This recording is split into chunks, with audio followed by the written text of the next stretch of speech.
The views and opinions expressed on the following program are not necessarily those of the staff and management of Salem Media of Hawaii.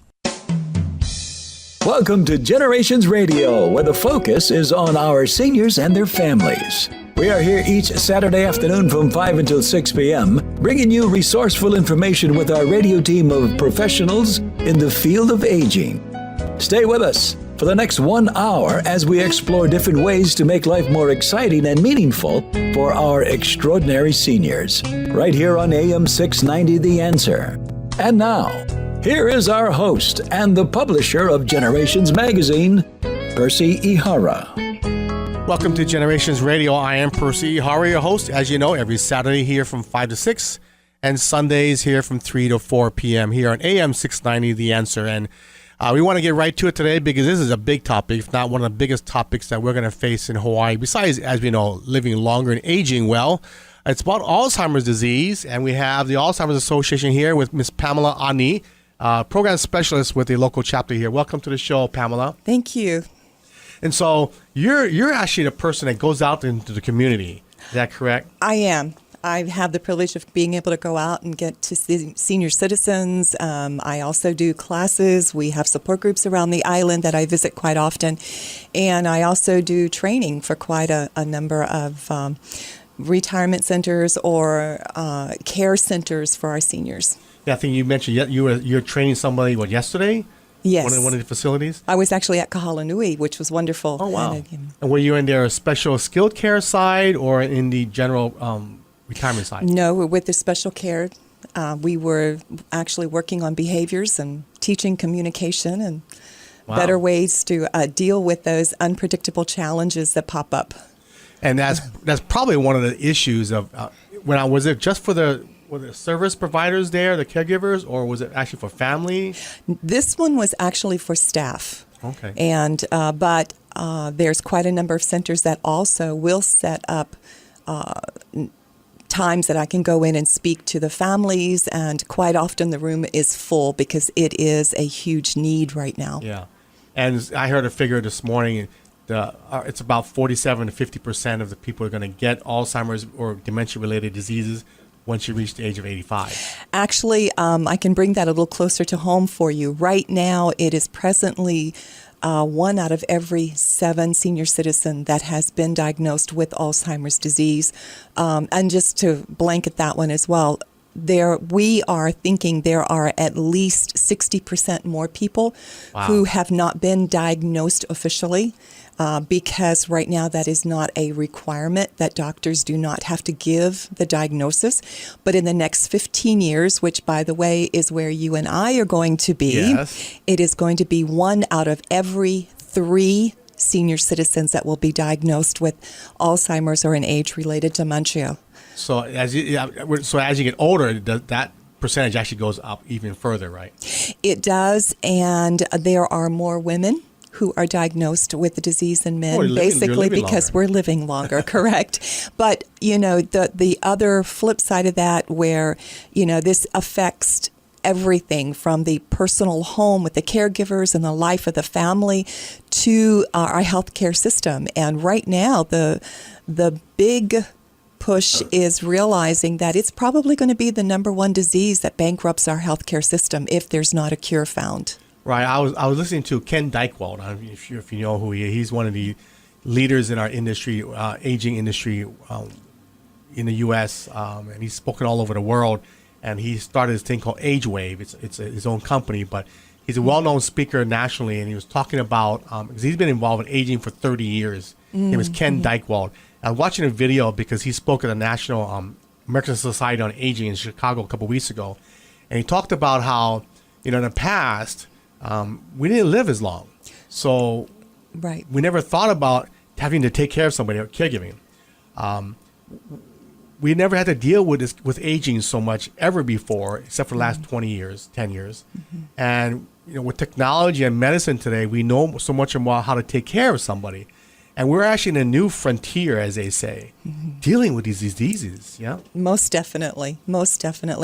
I know that even though we are finding ourselves living longer because we are able to come in and take care of some of these diseases, the flip side of that too is that with the most recent research is that the closest that we have come to a cure or to slow down the disease is actually going back to what our grandparents lived with the fresh vegetables and the fresh fruits and the unprocessed foods, because they're finding that so much of that right now does play a part in the dementia.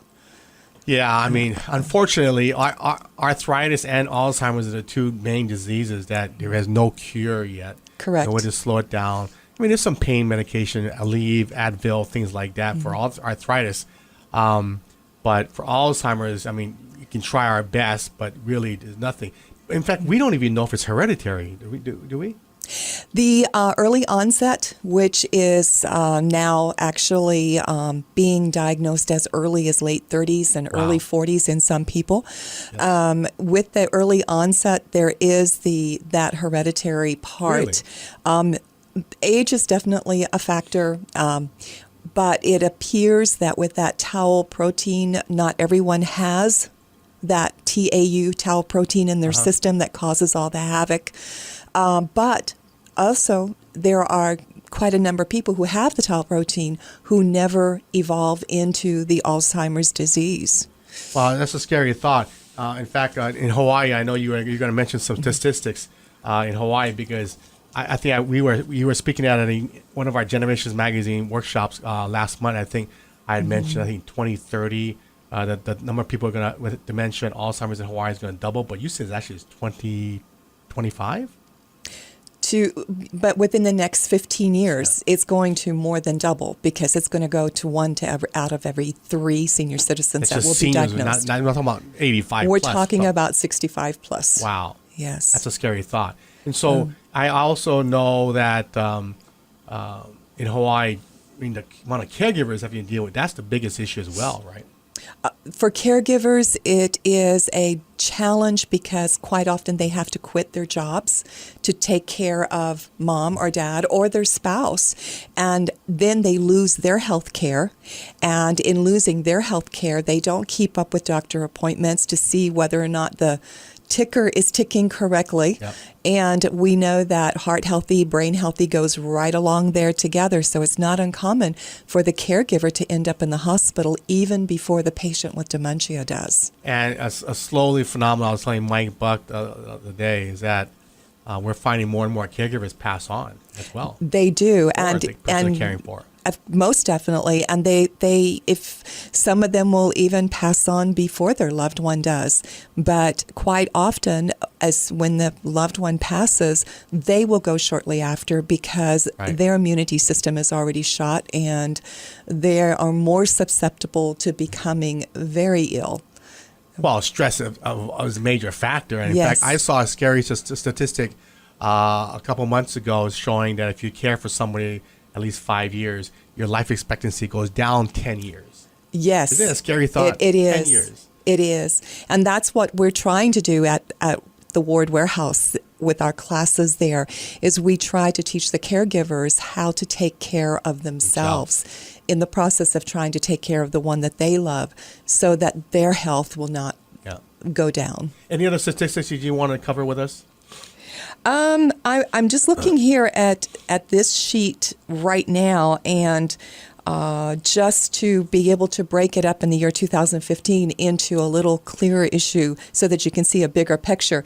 Right now, those who are in the age bracket of 65 to 74 years of age, there are 3,500 people in Hawaii alone that has been diagnosed. And that's just diagnosed. And we'll talk about that issue as well later on. Correct. And 65 is a really very young age. To think that I'm only 10 years away from that. There's 35. Well, I'm only 20 years. No. Yes, you are.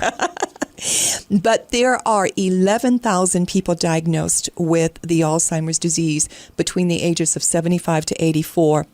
And in the state of Hawaii right now, 85 plus, there's 12,000. So you add that together, there are over 26,000 people in the state of Hawaii that have been diagnosed with Alzheimer's disease. And just imagine how many caregivers and family members and loved ones and spouses have to be doing the care. Because it is very difficult, it's very challenging financially to place our loved ones into these centers, because they can be quite pricey as well.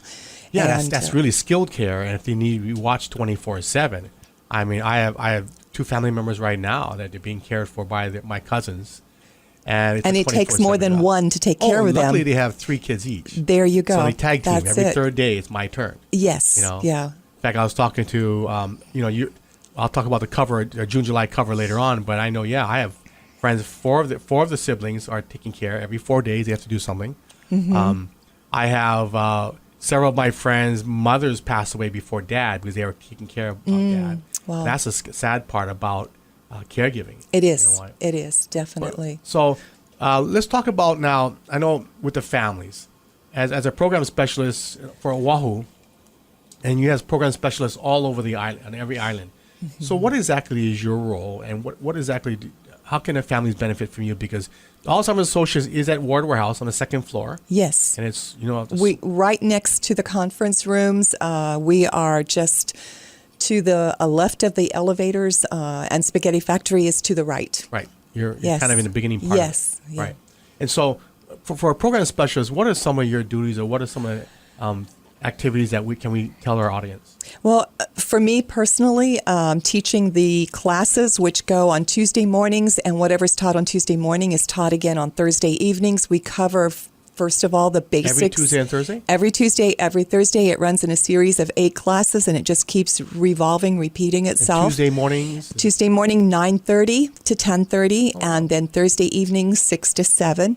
Write that. I better write that down because I know I have a lot of friends of mine that call me every week. 2 or 3 of my friends, or somebody I knows somebody that knows somebody I know, will call me up and ask me about that. So Tuesdays from 9:30 to 10:30, and Thursdays from 6 to 7, but you can also go to alz.org, and we have a running schedule there of all the classes. Because we lock it out at 15, we do need for you to call and register 591-2771, or you can also call the 1-800 number, and the 1-800 is 272-3900. Again, 800-272-3900, and you can register for the classes, and we teach beginning just the basics of Alzheimer's, exactly what it is, how the brain begins to die. We talk about the reasons for those unpredictable behaviors. We talk about when can they expect the communication levels to start shutting down. We talk about putting legal and financial affairs into order. We also talk about very strongly about the caregiver and how to take care of themselves, because as the patient is losing, and with that disease, their memory is going, and their ability to function and their daily skill activity is decreasing. The caregiver is increasingly becoming a part of them, and their role gets bigger, and they have to increase their skills and their knowledge so they can fill in the loss for the patient. And I always tell the caregivers, you're in their Cocoa Pops 24/7. Sometimes you don't understand how much you are giving to them and how much of you is going to fill in their loss.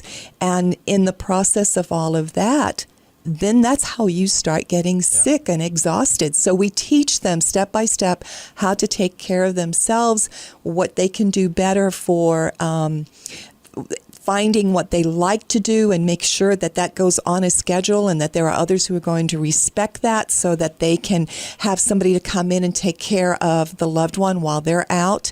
If they don't have other family members who can do that, we have lists of resource for in-home care, where these different agencies will send in trained people for an hour or 2 hours to assist with the loved one while the caregiver goes out. And some of these respite programs are free, right? Some of them are free. Kokua Care has a program they were able to get up. Yeah, and she was able to actually come up with a grant for the families who need that financial assistance, where she can come in and assist with the loved one. But there are different agencies that can also come in, even at a very minimal cost. We teach them about wandering, what to do so your loved one doesn't walk away and not know how to come back home. So in teaching these classes alone, knowledge is always power, and knowledge is freeing because the waves are crashing with these caregivers. And so when they are thinking, okay, this is the stage my loved one is at. Okay, here's a list of resources that are available for you in the state of Hawaii. And then, if my loved one is here, what can I be expecting to happen in the very near future? How can I better prepare? I can't stop the crashing wave, and I really don't know when it's going to happen. That's right. It's unpredictable, or when there's no cookie cutter. No. Every single patient is so different, but we can draw up the idiosyncrasies of the 7 stages and say, this is where your loved one is, very near future, this is where they're going to be, so this is what we can do for planning. Yeah. We're here with Pamela Ah-Nee from the Alzheimer's Association. Now, they are located at Ward Warehouse upstairs on the 2nd floor, but give them a call. But if they don't want to come in town, I noticed you have a list of workshops out in the other areas of the island, right? We do. There will be times like today. I'm going to be at Waikiki Community Center. Today is Thursday, correct. Yeah. But I'm going to Waikiki Community Center there to talk about people with Alzheimer's and what it's like to have the Alzheimer's disease. Actually, hear some testimonies from people who have been diagnosed with the Alzheimer's disease. That is, whenever those events come up, that is great for people to attend. But we also have support groups around the island that meet once a month. Those support groups are also on our website, and they are the third Monday of every month at 7 p.m. in Aiea, Pearl City area. They meet at the St. Timothy's Episcopal Church. On the second Monday of every month at 7 p.m. in East Honolulu, New Valley, they meet at Kilohana Church. Honolulu Makiki with Central Union Church is the 4th Thursday morning of every month at 10 a.m. And then we have Honolulu Central, which is located at the Punch Bowl Plaza, the 4th Saturday of every month at 3 p.m. Kaneohe is 10 o'clock in the morning at the 2nd Saturday of the month at King Intermediate School.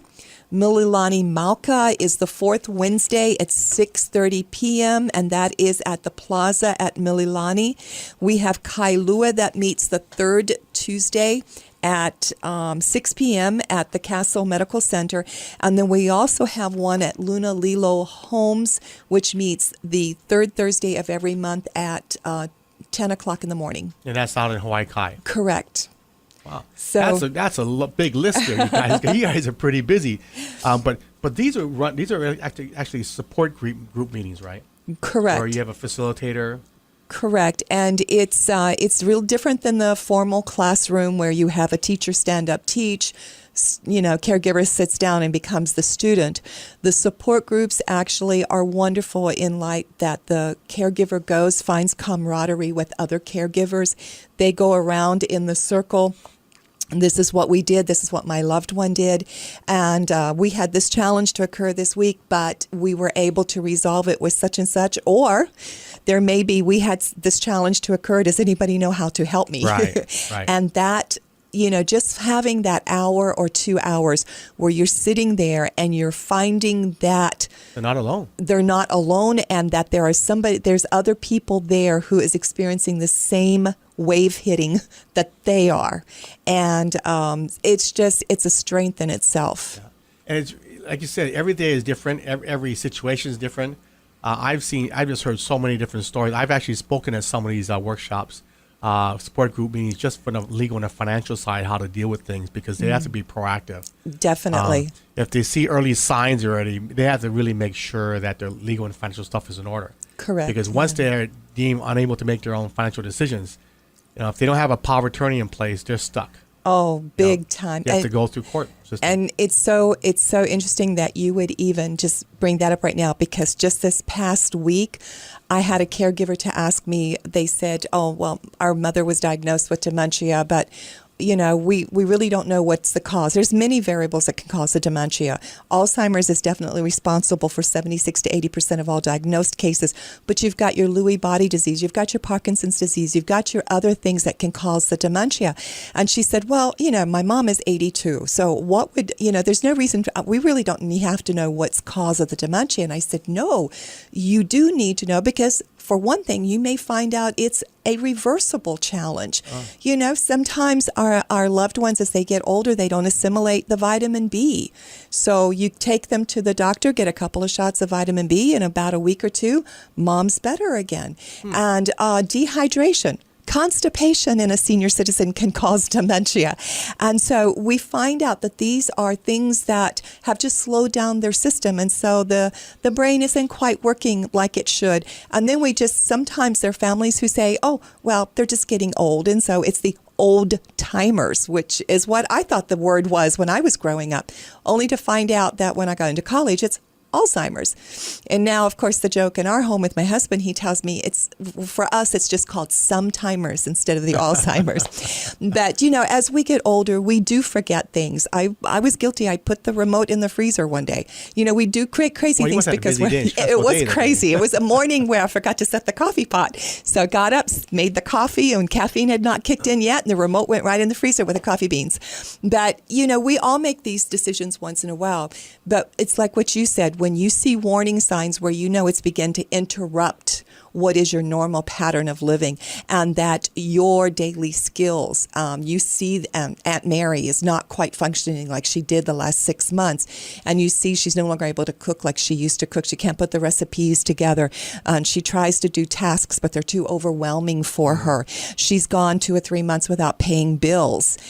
These are all huge signals that there is something more than going on than what is the normal aging process. Yeah, and that's why I tell people you got to be proactive, because if you have a parent or auntie, uncle, neighbor, somebody from church that has been deemed with Alzheimer's dementia, and they don't have any legal or financial paperwork all set up, they're stuck. They have to go through the court process of getting guardianship and conservatorship. Correct. And then another reason for the early diagnosis and going to the doctor and finding out exactly what it is there are quite often somebody just says, oh, I have dementia, and the doctor will give medication that will actually complicate the Alzheimer's disease itself. And so you want to make sure you've got that accurate diagnosis so you know exactly what you're dealing with and you can properly plan for that future. Yeah, that's so important, because when I first got in this business 11, 12 years ago, I did my research. It was like 7 years life expectancy. And I'm not sure if you've seen this. In this recently I saw it was like 9.9 years of life expectancy. Correct. And then the flip side of that, for somebody who's been a social bug, they can actually mask the disease up to 8 years before it will even be found out. Yeah. Wow. And that's so true. So in the support group meetings, so those are separate than your workshops. Correct. Yeah. Okay. Correct. Okay. And so what is the typical call that you folks will get, or typical first-timer, I say first-timer, come to you with a family situation? What are some of the kind of comments or questions that they have? It is not uncommon for one member to call me and say, our dad has just been diagnosed with the Alzheimer's disease, but my brother and my sister don't agree with the diagnosis, but I'm the one living with mom and dad, so I know that there's something wrong, and I believe what the doctor is saying, but the other family members who aren't here quite as often as I am, they don't think there's anything wrong. And so they're asking for the whole family to come in so that the disease in itself can be explained to them, and how it occurs and what happens and what are the stages.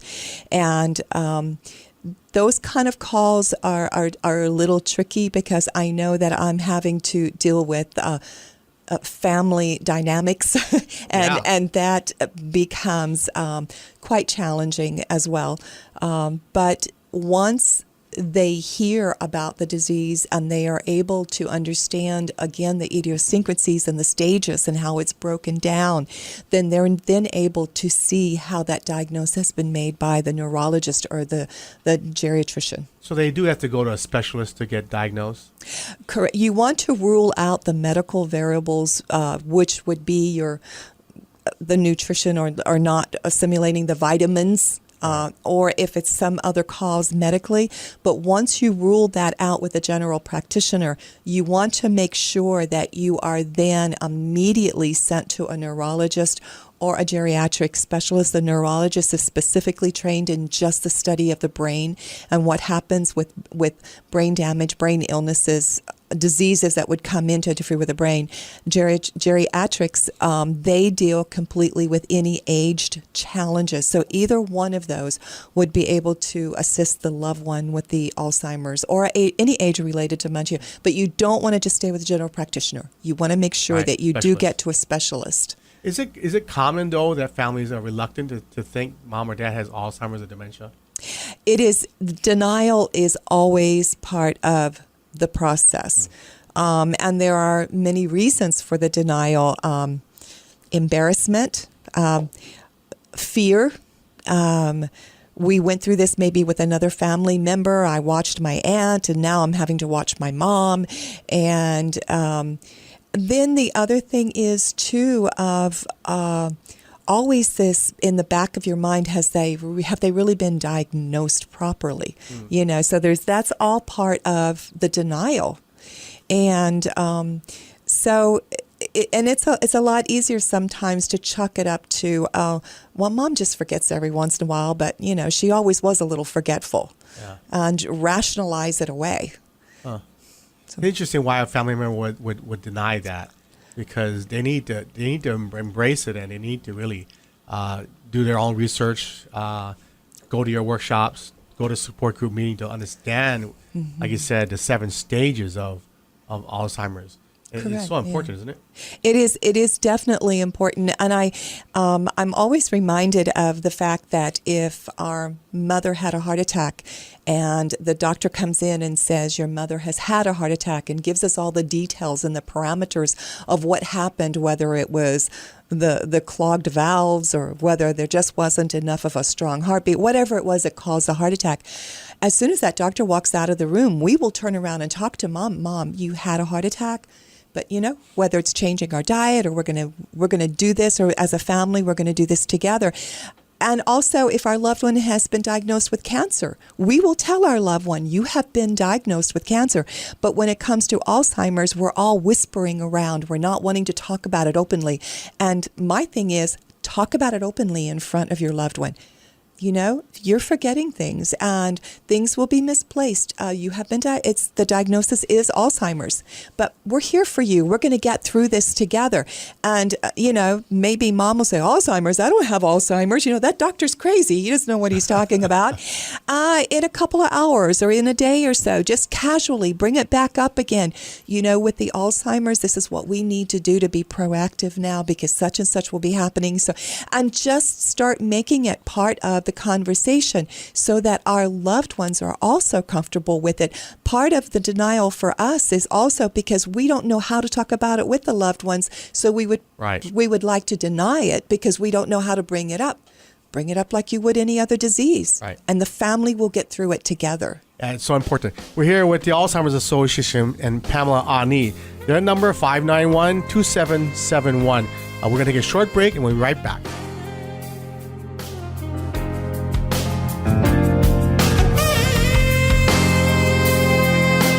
We will be right back with Percy Ihara from Generations Radio. If you have any questions or want to be part of our discussion, give us a call at 296-5467. That's 296-5467. This is Generations Radio on AM 690 The Answer.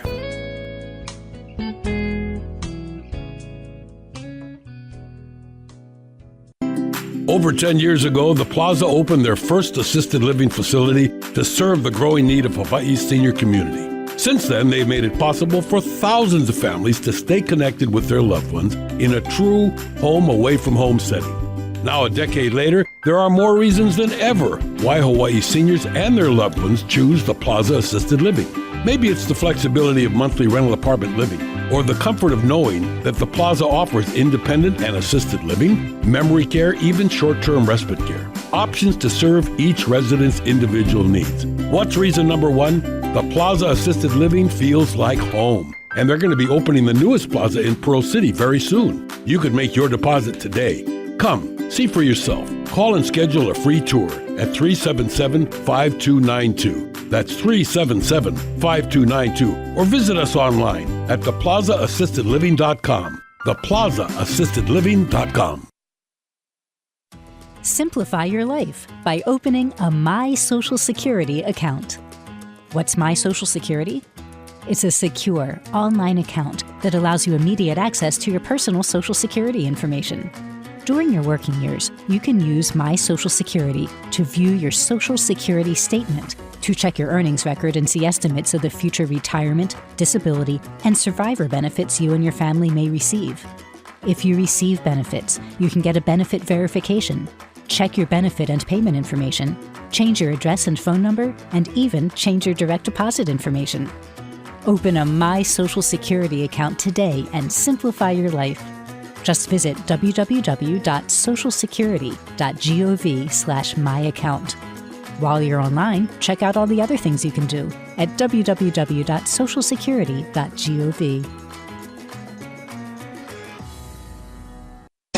Today, more than ever, we local people are living longer than any other state in the Union, with more seniors, baby boomers, and caregivers. Generations Radio promotes the importance to be proactive as we all age. The radio team will focus on issues facing our seniors and their families, finding resources to navigate healthy aging along with financial, legal, and caregiving information. So join Percy Ihara from 5 until 6 each Saturday, right here on AM 690, The Answer.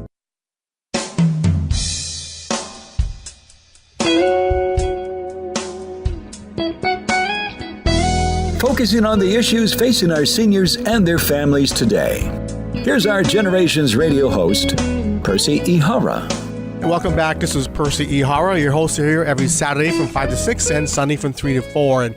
And please let all your friends and family members and neighbors and golf buddies and softball buddies and alumni from the UH and your high school about Generations Radio, because we're finding more and more of the baby boomers listen to our show. And I can tell you for a fact, I would tell you 80% of people I talk to that have listened to the show are all baby boomers. And I always ask, why do you listen to their show? Because they're dealing with their parents. As a resource magazine and radio show, this is really what we try to do. So this is May. What I did want to tell you what's upcoming for our June-July issue, since Pamela Ah-Nee will be one of our cover stories. We'll be talking about the sandwich generation, and that is the baby boomers taking care of their children as well as taking care of their parents. And we have three different stories. Pamela with the long-distance caregiving, our financial advisor in the magazine from Ameriprise Financial, Mr. Michael Yee, talking about his own mother and dealing with his family. And then we have one of my classmates from Mid-Pacific on the island of Molokai talking about dealing with her parents and Alzheimer's as well. And it's just everybody I talk to is always dealing with. Typically, their parents have Alzheimer's, Pamela, and that's just a growing trend. It is. And there's very seldom you can speak to someone and they haven't somewhere not been affected by it, either with a close friend or a very close family member. Yeah. And so we wanted, we backtrack a little bit. You wanted to, just kind of give us a big overview about Alzheimer's and what it means and how can people kind of wrap their head around the whole disease. Correct. The Alzheimer's disease itself is a degenerative brain disease. It is the most common cause of dementia. As we spoke earlier, it is responsible for 76, and a most recent percentage has a couple of statistics saying it's actually responsible for at least 80% of all diagnosed of dementias. But dementia is also caused by other diseases and conditions. It's characterized by a decline in memory, in language, in problem solving, and of course other cognitive skills that affects a person's ability to perform what we call the everyday activities. The skill levels on a daily basis begins to decrease.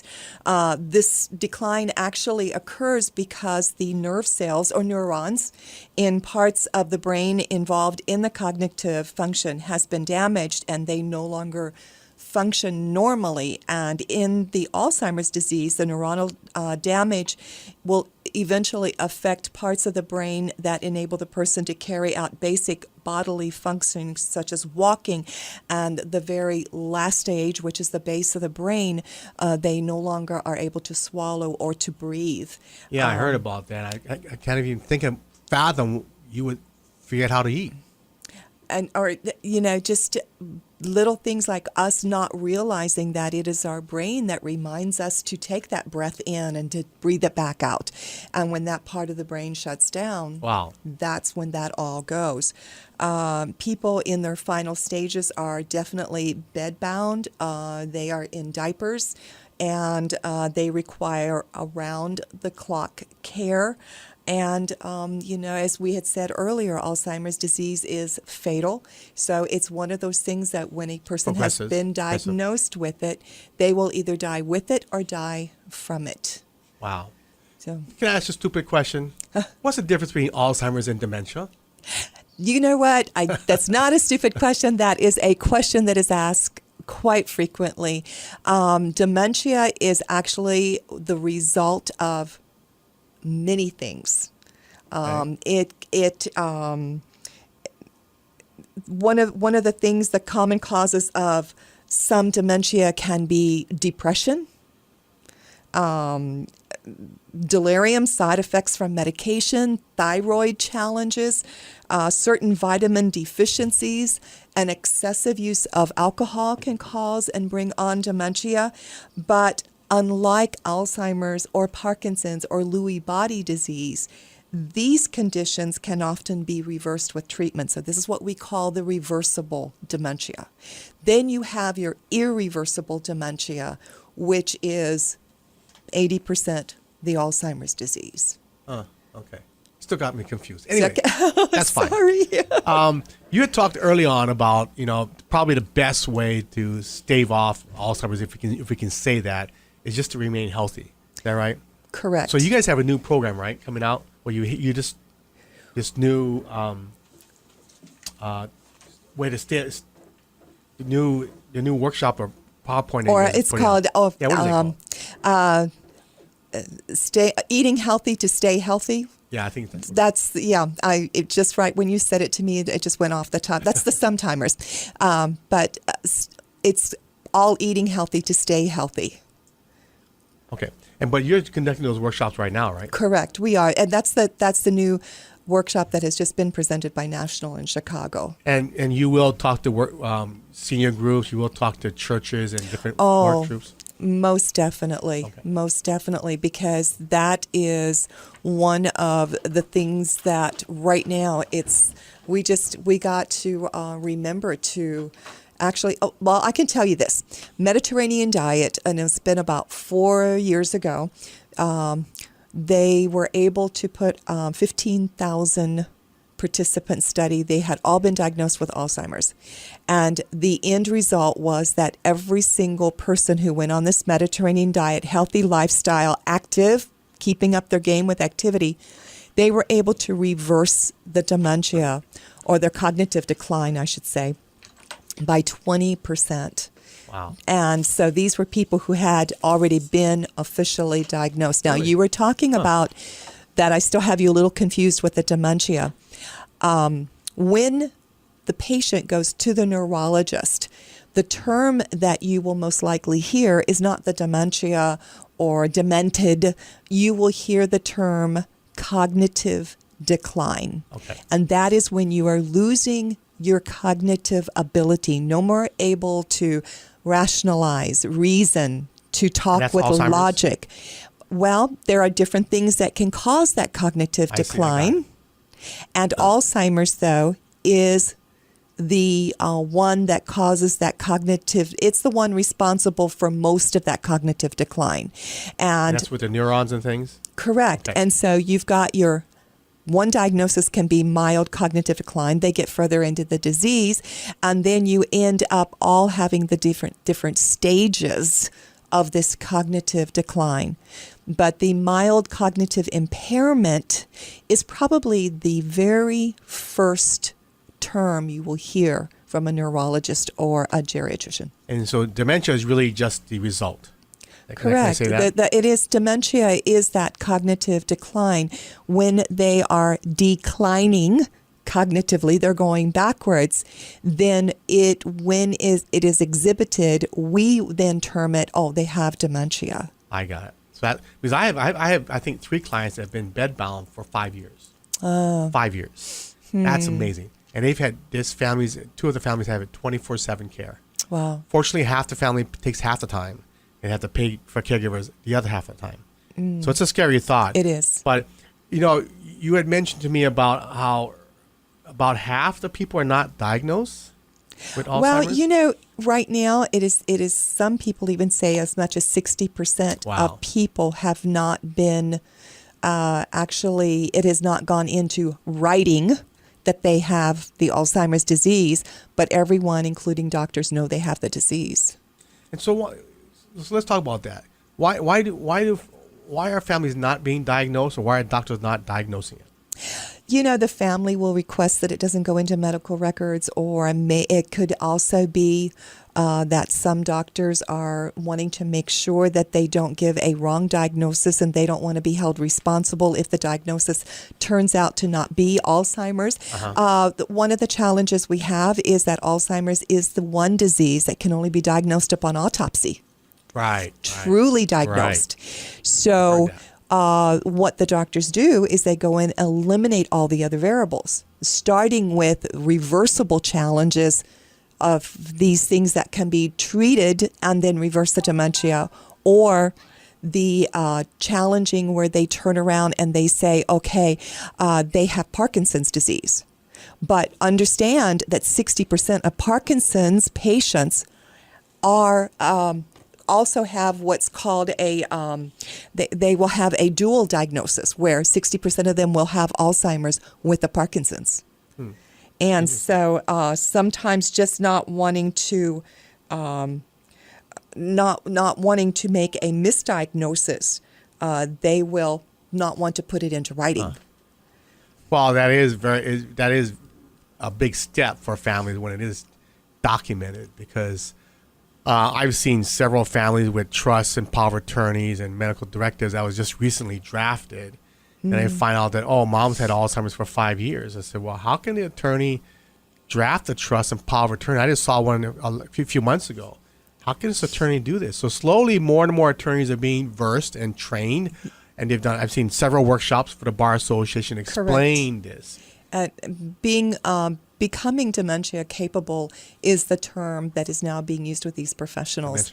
And becoming dementia capable means that they are also learning the importance of the diagnosis, and then how to communicate with the families.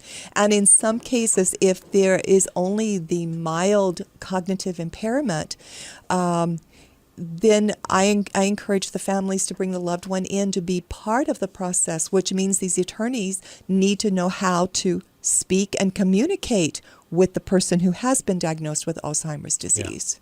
Yeah. It's such a topical disease that, even there's movies now, as I was talking to you about that, even movies now talking about Alzheimer's, and the most recent one is called Still Alice. Have you seen it? Is it out? I have seen it, and if you see it, you need to take your box of tissues with you. Yes. And the other one that I absolutely love is called The Notebook. Oh, wow, The Notebook. I actually met James Garner. Oh, my goodness. I would say about 8 years ago. I was with, as people know, I do the reverse mortgage, and I was with one of the largest companies at the time, Financial Freedom. And he was our national spokesperson for the reverse mortgage. And interesting about him is that, real quick, that he knew the controversial side of reverse mortgages, so he actually spent a lot of time with our owners to understand the product, understand how we work, and how we understand how it can help people.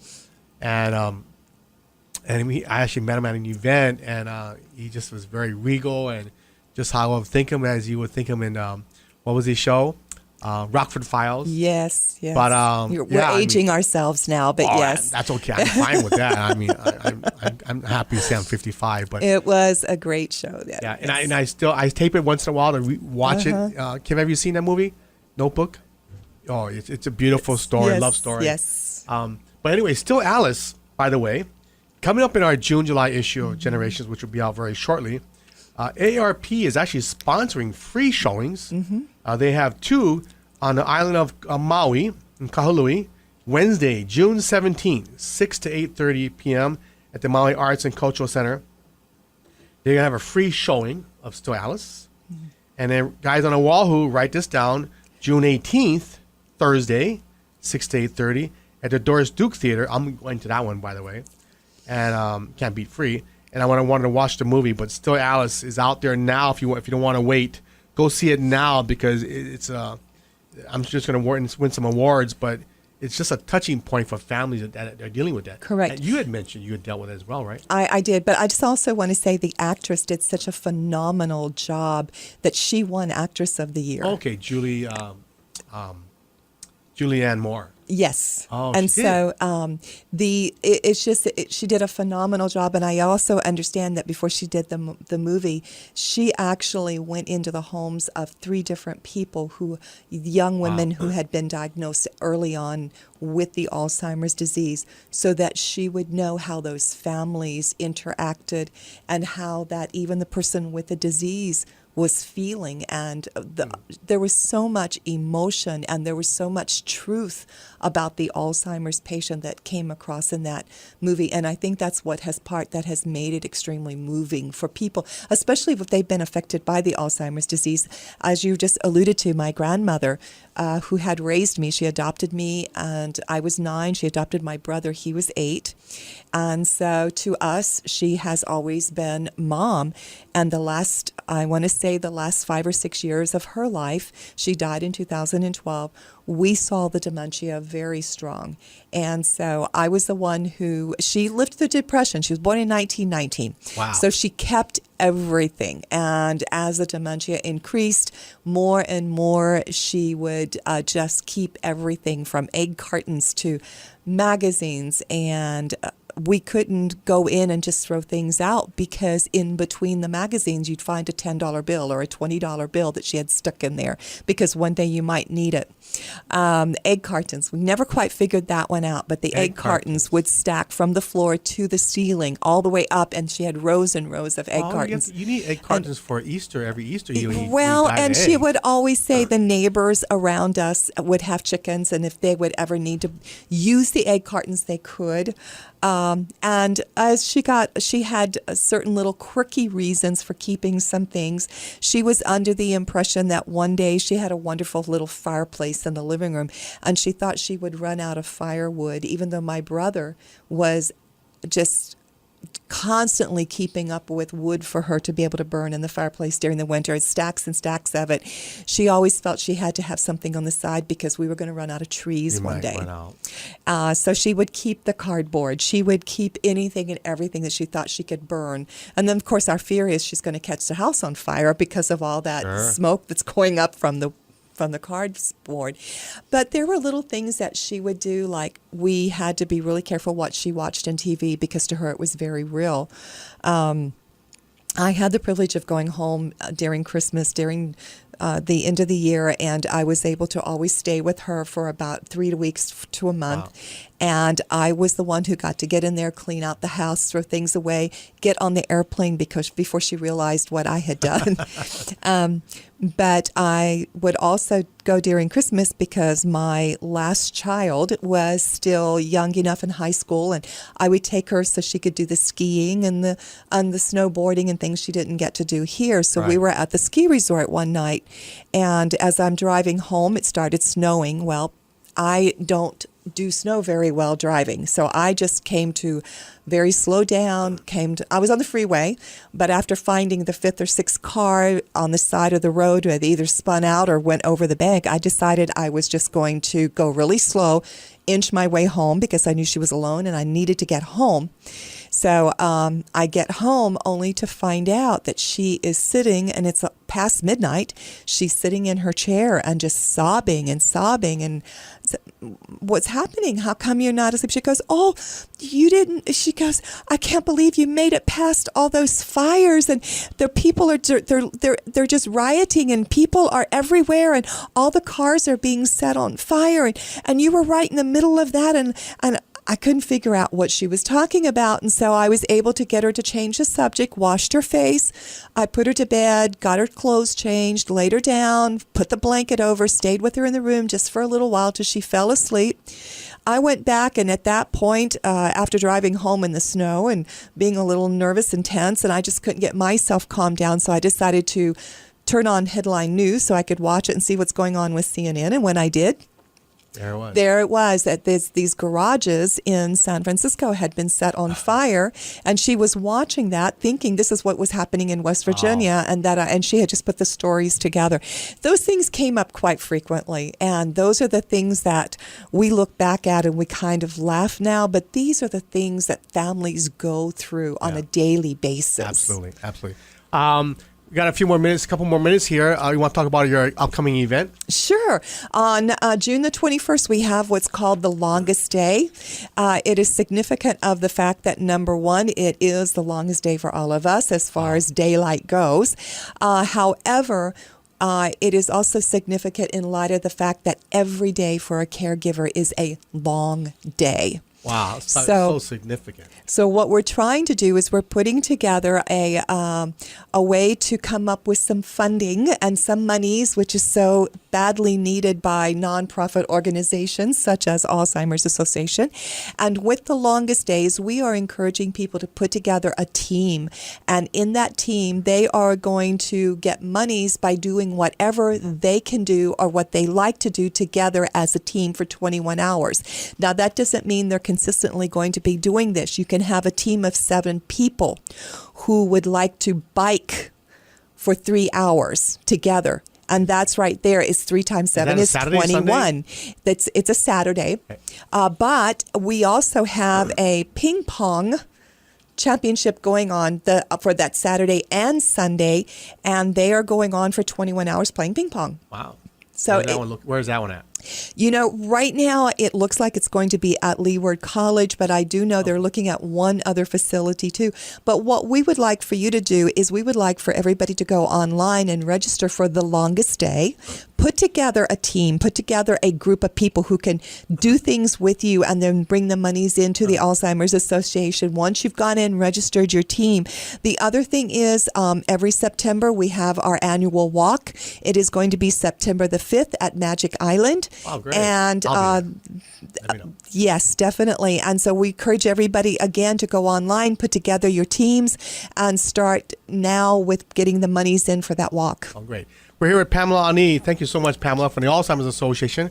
The number again is 591-2771. Or the 1-800 number, right, which is 1-800-272-3900. And you have chapters on every island, but here on Oahu, they're at Ward Warehouse, the 2nd floor. And don't forget, ARP is sponsoring 2 free showings of Still Alice, the movie about Alzheimer's, on Maui, June 17th, 6 to 8:30, and on Thursday, June 18th, here on Honolulu. Call 1-877-926-8300 or just contact the local ARP office. Pamela, thank you so much. Guys, check it out. Check out the workshops. Check out the support group meetings every week somewhere on this island. Thank you so much. Thank you. And as always, live well, guys. I'll see you next week. Aloha.